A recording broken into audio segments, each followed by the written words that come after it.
knocking these bars down. And Muff Diver says, you go in the whiskey lounge for a cocktail. Maybe a cocktease, probably. Hi, Jimmy the Dog's in the house. Hi there, Jimmy. And Lubricant has been a member for 52 months. Thank you very much there. Let's bring that up. There you go, thank you. Lubricant. I was wondering when Lou's coming back. I've not seen him for a while. All right, okay. Stephen Johnson has got a... Now, Nick, we know everybody's been asking you about Steady Eddie. He's not been doing any videos for the last 2 weeks.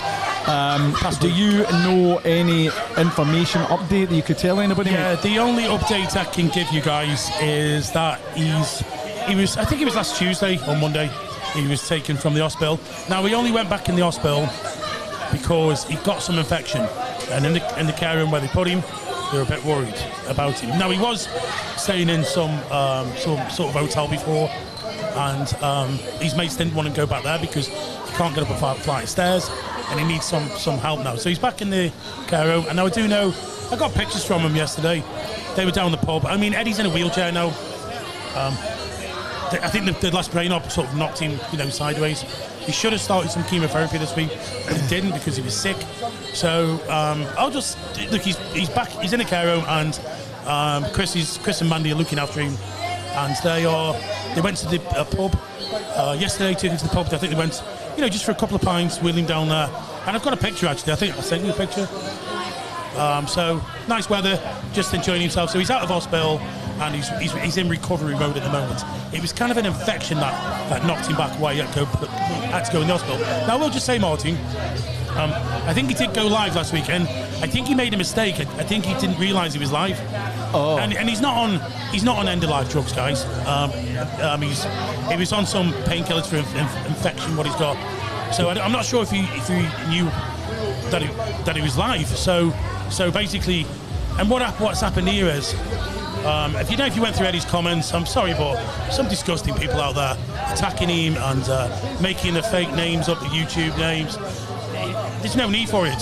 So I was speaking to Chris about it on Monday, and I said, look, it's best if he doesn't go because they're just getting worse, these people. And it's unfortunate because of all the good people out there.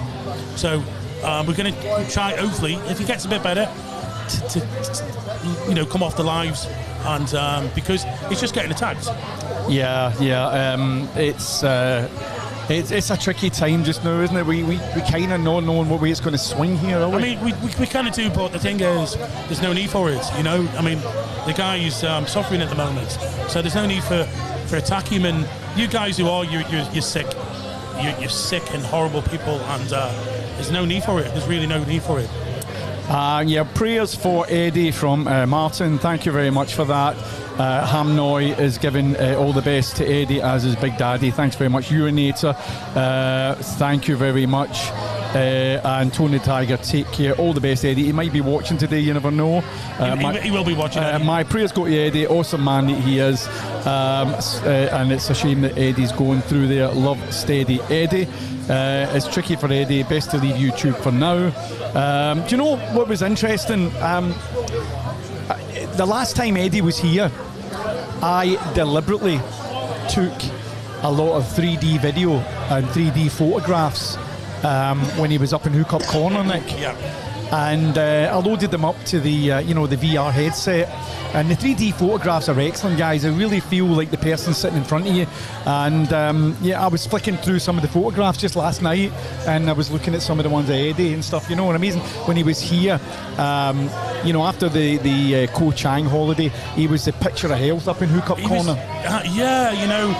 It was like Eddie was almost 100% back. Yeah. In his mind and his head and everything. I just think that second brain operation has really knocked him back. Well, you just don't know how. I mean, I don't know. I'm not a neurosurgeon, but I'm assuming they're damaging some good tissue as well as the bad tissue. Yep. You know what I mean? And then that's maybe what's knocking him back and stuff. I don't have any answer. This world's cruel, and see the small things you take for granted today, they can be taken away tomorrow, guys. Remember that. Exactly. And even something simple of watching this show, like if you're sick and you're ill tomorrow you will not be bothered watching, NDTVI. You'll be like just wanting to try and recover or try and feel better or stop feeling sick. So what I learned last year is that try and be thankful for the small things that you can do today. So if you're sitting here right now and you're feeling good, maybe you've got a wee beer beside you, you're feeling happy and you're watching the girls on the sofa,